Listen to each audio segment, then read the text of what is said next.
आंब्याचा season संपण्याआधी mango ice cream एकदा तरी आपल्या हे घरी झालंच पाहिजे. करायला एकदम साधी सोपी ही रेसिपी आहे आणि एकदम पटकन असं छान असं हे आईस्क्रीम तयार झालेलं आहे. तुम्ही बघू शकताय की अगदी सहज हे कट होतंय, त्यामुळे अगदी छान असं हे आईस्क्रीम तयार झालेलं आहे. तर तुम्हाला पण हे आईस्क्रीम घरी जर बनवायचे असेल तर व्हिडिओ शेवटपर्यंत नक्की बघा आणि चॅनलवर जर नवीन असाल तर चॅनलला नक्की सबस्क्राईब करा. चला तर मग पटकन सुरुवात करूया. सुरुवातीला गॅसवर मी कढई गरम करायला ठेवलेली आहे आणि यामध्ये मी 1 वाटी दूध घालून घेतलेलं आहे. आता 1 वाटी दुधामध्ये मी चवीनुसार एक अर्धी वाटी यामध्ये साखर घालून घेणार आहे. आणि साखर तुम्ही कमी जास्त करू शकता, पण अर्धी वाटी साखर ही पुरेशी आहे. आता आपल्याला ही साखर या दुधामध्ये आपल्याला विरघळून घ्यायची आहे. त्यामुळे सुरुवातीला मी गॅस फुल्ल केलेला आहे, जेणेकरून दुधाला चांगली उकळी येईल. आणि त्यानंतर आता मी गॅस लो करणार आहे आणि साखर विरघळेपर्यंत आपण एका वाटीमध्ये मी 2 चमचे कॉर्नफ्लॉवर घालून घेतलेलं आहे आणि त्यामध्ये थोडंसं दूध घालून आता याची आपल्याला पेस्ट बनवून घ्यायची आहे. या कॉर्नफ्लॉवरच्या सगळ्या गुठळ्या मोडल्या पाहिजेत, अशा पद्धतीने ही पेस्ट आपली छान करून घ्यायची. आणि आता ही पेस्ट तयार झालेली आहे. इकडे दुधाला देखील उकळी आपल्या आलेली आहे, साखर अशी छान अशी विरघळलेली आहे. आता गॅस आपला पूर्णपणे हा लोच आहे आणि आता यामध्ये आपण जे हे कॉर्नफ्लॉवरचं मिश्रण केलं ते यामध्ये घालून घ्यायचं आणि याला एकसारखं असं सतत हलवून घ्यायचं. एक 2 ते 3 मिनिटानंतर हे मिश्रण थोडंसं घट्ट व्हायला लागतं. गॅस अजिबात फुल करायचा नाही, नाहीतर कॉर्नफ्लॉवर आपलं थोडंसं याचा कच्चेपणा तसाच राहील. त्यामुळे लो गॅसवर एक 2 ते 3 मिनिट आपल्याला हे छान असं मिक्स करून घ्यायचं आहे.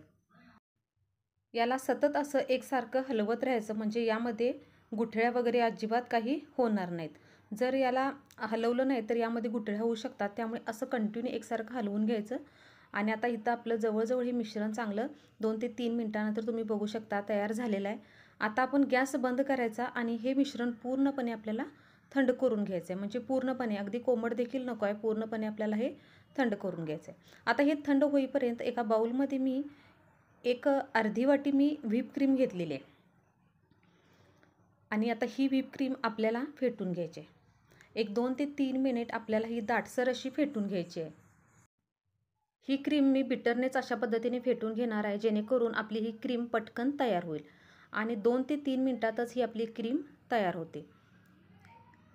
साधारण एक 2 ते 3 मिनिट झालेले आहेत आणि तुम्ही बघू शकता की क्रीम मगापेक्षा आपली अगदी घट्ट झालेली आहे आणि आता मी हे बिटर बंद करणार आहे आणि आपली ही क्रीम तयार झालेली आहे.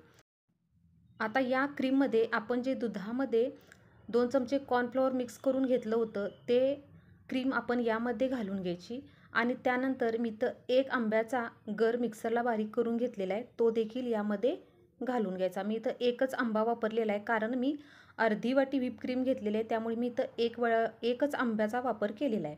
आता हे पुन्हा बिटरने आपल्याला छान एकसारखं फेटून घ्यायचं आहे.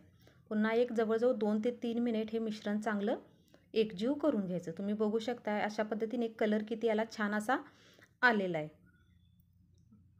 आणि एक 2 ते 3 मिनिट झालेले आहेत आणि आता हे आपलं छान एकजीव झालेलं आहे. आता यामध्ये मी एक चमचाभर आंब्याचे काप अशा पद्धतीने घालून घेणार आहे, जेणेकरून दाताखाली जर हे तुकडे आंब्याचे आले तर ते खायला छान लागतात, म्हणून मी घालून घेतलेले आहे. तुम्ही नाही घातले तरी चालतील. आता हे पुन्हा आपल्याला छान असं मिक्स करून घ्यायचं आहे. त्यानंतर आपलं हे आईस्क्रीमचं इथं बॅटर तयार झालेलं आहे.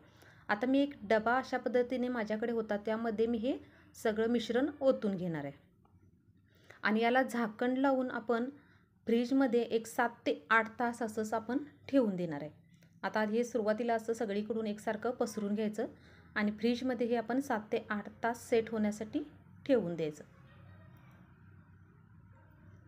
आता जवळजवळ 7 ते 8 मिनिट झालेले आहेत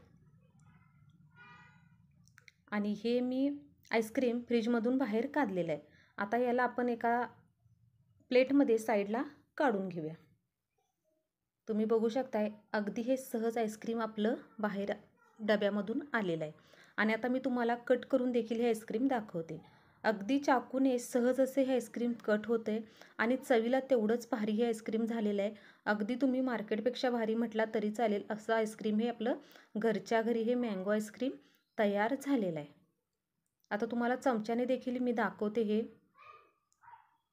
तुम्ही बघू शकताय की एकदम असं क्रीमी टेक्स्चर याला आलेलं आहे. आपण यामध्ये व्हिप क्रीम घातल्यामुळे हे आईस्क्रीम चवीला खूप छान झालेलं आहे. तर अशा पद्धतीने आपलं हे मँगोचं अगदी साध्या सोप्या पद्धतीने आईस्क्रीम इथं तयार झालेलं आहे.